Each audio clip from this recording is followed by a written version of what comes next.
প্রিয় দর্শক, দেশ এবং প্রবাসে এই মুহূর্তে যে যেখান থেকে আমাদের ইউটিউব চ্যানেলটি দেখছেন বা শুনছেন, সবাইকে প্রীতি এবং শুভেচ্ছা ভালোবাসা জানিয়ে শুরু করছি আজকের প্রতিবেদন। তো দর্শক, আপনারা দেখতে পাচ্ছেন যে আমার সামনে একজন সুন্দরী বোন, পরিচিত মুখ। এই বোনটিকে এর আগেও আপনারা দেখছেন আমাদের চ্যানেলে। তো এই বোনটি আমাদের সামনে আবারও আসছে, তার জীবনের গল্প শুনবো। সে কি অবস্থায় আছে, কেমন আছে, সেটাই আমরা জানবো। আপু, আসসালামু আলাইকুম। ওয়ালাইকুম আসসালাম ভাইয়া। কি নাম ভাইয়া? আমার নাম জান্নাতি। জান্নাতি আপু। জান্নাতি আপু, কি তুমি কি ভালো, জি। মানে ভালো আছো কি তুমি? হ্যাঁ, ভালো আছি, বেশি ভালো নাই। বেশি ভালো নাই কেন? এই জন্যই তো ভিডিওর সামনে আসছি। এই জন্য ভিডিওর সামনে হ্যাঁ। আসলো। তুমি বেশি ভালো নাই কেন? বাবাটাও অসুস্থ, আম্মু আছে, আম্মু ঠিক মতন বাসা বাড়ির কাজ করতে পারে না। হ্যাঁ। এই জন্যে আমার এখানে বিয়ে হয়েছিল, একটা বাচ্চা আছে। বিয়ে হয়েছিল তোমার? হ্যাঁ, এখানে বিয়ে হয়েছিল, একটা বাচ্চাও আছে। মানে তুমি তো বাচ্চা মানুষ, আবার তোমার বাচ্চা হয়েছে? ছোটকালে বাবা মা পছন্দ করে বিয়ে দিয়েছিল। মানে ছোটকালে বিয়ে হ্যাঁ। দিয়েছে। এখন মানে সংসার নাই? না, এখন সংসার নেই। সে বিয়েটা কি মানে তোমার ইচ্ছা হয়েছিল নাকি না, বাবা মার ইচ্ছে হয়েছিল। বাবা মার ইচ্ছা? হ্যাঁ। তো তোমার কোনো মতামত ছিল না? না, আমার মতামত ছিল না, সে বয়স্ক লোক আসছিল। বয়স্ক লোক ছিল। তো বয়স্ক লোকে নাকি ভালোবাসা বেশি দেয়? ভালোবাসা বেশি দেয়, এখন তার ভিতরে তো ভালোবাসা নেই, এখন সেটা বুঝবো কিভাবে? মানে তার ভিতরে ভালোবাসা নেই? না। তো আমরা যে এতদিন মানে শুনলাম বা সবাই বলে যে বয়স্ক মানুষ হইলে ভালোবাসাটা বেশি দেয়। এখন ভাই আমার কথা শুনুন, কার ভিতরে কি আছে এটা তো উপর আল্লাহ তাআলা কেউ জানে না। না। আমার ভিতরের রূপটা তো সবাই দেখে। হ্যাঁ। বাইরের রূপটা তো সবাই দেয়, ভিতরের রূপটা তো কেউ দেখে না। হ্যাঁ। বুঝছেন? হ্যাঁ।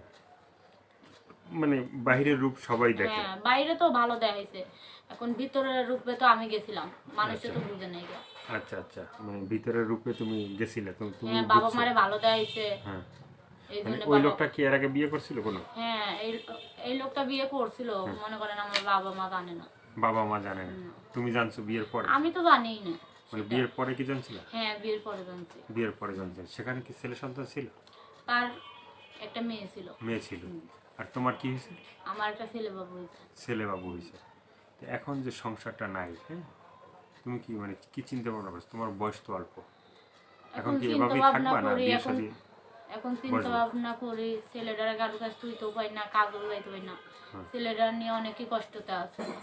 এখন ভিডিওর সামনে অনেকই কষ্টতে পড়ে আইছি, এখন মনের মতো যে একটা মানুষ পাই। আমার বাবা মার দায়িত্ব নেওয়া লাগবে, তুলে তার মনটা নিতে হইলে মানুষের সাথে ভালোভাবে করানো হবে। ভালো ব্যবহার করা লাগে। তো আপুর দেশের বাড়িটা কোথায়? আমার দেশের বাড়ি ঢাকা বিক্রমপুর। ঢাকা বিক্রমপুরে। বিক্রমপুরের মেয়ে জান্নাতি। তো আর কি মনের কথা আছে বলতে চাও? মনের কথা, ছেলেরা নিয়ে অনেকই কষ্টেতে আছি। একখানে বিয়ে হয়েছিল বাবা মার ইচ্ছেতে, আমার ইচ্ছা ছিল না যে এইভাবে হোক, আল্লাহ তালায় হয়েছে। এখন আমার ছেলের আর আমার দায়িত্ব যে নিবে, আমার ছেলের যে নিজের ছেলের মতন গ্রহণ করে মাইনা নিবে। সে যদি বয়স্ক লোকও হয়, তারে আমি গ্রহণ করে মাইনা নিব। সে বয়স্ক লোক হলে হ্যাঁ। তাকে তুমি গ্রহণ করে মানিয়ে নেবে। তো আর কি বলার আছে? এখন একটাই অনুরোধ, বিদেশি ভাইয়েরা ফোন কইরা যেন আদিবাদী কথা না বলে, আমার সাথে যদি ভালো ব্যবহার করে আমিও তাদের সাথে ভালো ব্যবহার করবো। ভালো ব্যবহার করো। হ্যাঁ, আমি ভালো ব্যবহার মন করবো। থেকে বললা তো? হ্যাঁ, মন থেকেই তো বলছি।